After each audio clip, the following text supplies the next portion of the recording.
Almost ৯ মাস হয়ে গিয়েছে দেশের বাইরে যায়নি।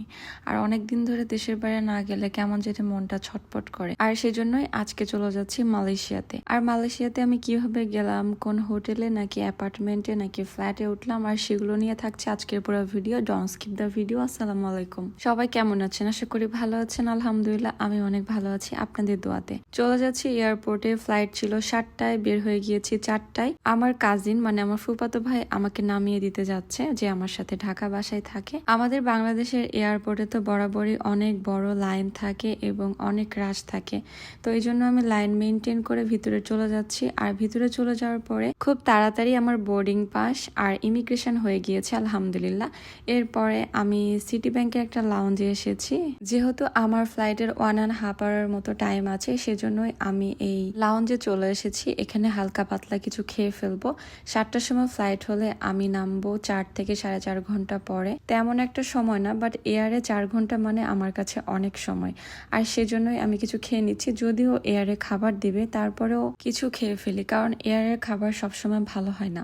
এখানে আমি নিয়েছিলাম ডোরি ফিশ উইথ লেমন, ছিল গার্লিক চিকেন আর বিফের একটা রেসিপি যেটা বোটের ডাল দিয়ে করেছিল, খুবই মজা ছিল। আর আমি 2 টাইপ অফ জুস নিয়েছিলাম, একটা হচ্ছে অ্যাপেল জুস আর একটা অরেঞ্জ জুস।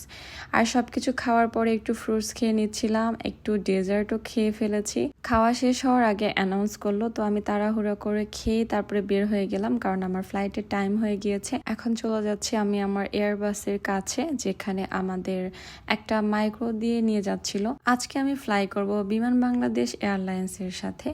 এখানে আমার সিট আমি ফাইন্ড আউট করে ফেলেছি। আমার সিট ছিল সেকেন্ড লাইনে, উইন্ডোর সাথে। বসার একটু পরে আমাদের খাবার সার্ভ করেছে। খাবারে ছিল ভেজিটেবল, রাইস অ্যান্ড চিকেন। এরপর একটা ডেজার্ট ছিল, যেটা একটু পুডিং টাইপের মতো আমার কাছে লেগেছে। খুবই মজা ছিল আমার কাছে, ডেজার্টটা এত ভালো লেগেছে। আমি সুইট কম পছন্দ করি, তারপরেও বেশি খেয়ে ফেলাচ্ছি। সফট ড্রিঙ্কসের মধ্যে ছিল জুস, কোক অ্যান্ড পানি। বেশি খেতে পারিনি, কারণ আমি খেয়ে উঠেছিলাম। আর খাওয়া শেষ করে একটা লম্বা ঘুম দিয়ে ঘুম থেকে উঠে দেখি আমি কুয়ালালামপুর এয়ারপোর্টে চলে এসেছি। এখানেও খুব তাড়াতাড়ি ইমিগ্রেশন শেষ করে আমি বেল্ট থেকে লাগেজটা কালেক্ট করি। সব ইমিগ্রেশন শেষ আলহামদুলিল্লাহ, সবকিছু ঠিক আছে। স্বস্তির নিঃশ্বাস নিতে নিতে আমি একটা ভিডিও করে ফেলি এয়ারপোর্টে। এখনই আমি বের হয়ে যাচ্ছি হোটেলে না সরি, আমার নেওয়া আছে স্টুডিও অ্যাপার্টমেন্ট, আর সেখানে আমি এখন যাচ্ছি। যেহেতু স্টুডিও অ্যাপার্টমেন্ট নেওয়া আছে, সো আমার কিছু গ্লোসারিজ লাগবে, আর সেজন্য আমি কিছু গ্লোসারিজ কিনে ফেলছি। এখানে একটা সুপার শপ ছিল, যেটা 24 আওয়ার খোলা থাকে। ওখান থেকে আমি কিছু পানি আর কিছু গ্লোসারিজ কিনে ফেলেছি। দেখেন আমার স্টুডিও অ্যাপার্টমেন্টটা কত বেশি সুন্দর। সব থেকে বেশি শান্তির জায়গাটা হচ্ছে এই জায়গাটা, যেখান থেকে পুরা কুয়ালালামপুর সিটি এক চাহনিতে দেখা যায়। মনটা ভরে গেল এখানে দাঁড়িয়ে। চলেন এখন দেখি স্টুডিও অ্যাপার্টমেন্টে কি কি আছে। কিচেন সাইডটাতে এখানে অনেক রকমেরই পাত্র আছে রান্না করার জন্য, ছুরি আছে কাটিং এর জন্য, চপস্টিক বোর্ড আছে। এখানে দেখলাম অনেক রকমের গ্লাস, প্লেট। এখানে দেখলাম একটা টোস্টার এবং ফ্রাই প্যান আছে। আর কিচেনের বারান্দায় আছে ওয়াশিং মেশিন আর কাপড় শুকানোর স্ট্যান্ড। আর এখানে একটা ছোট্টখাটো ডাইনিং দেখতে পাচ্ছি। এরপরে সাথে আছে ফ্রিজ, ছোট্ট একটা সোফা, টিভি। এখানে আছে সেমি মাস্টার বেডরুম, যেখান থেকে ওই ভিউটা দেখা যাচ্ছিল। সেমি মাস্টার বেডরুমের পাশেই এই ওয়াশরুমটা অবস্থিত, আর সোজা গেলেই কিন্তু মাস্টার বেডরুম, যেখানে আমি আছি।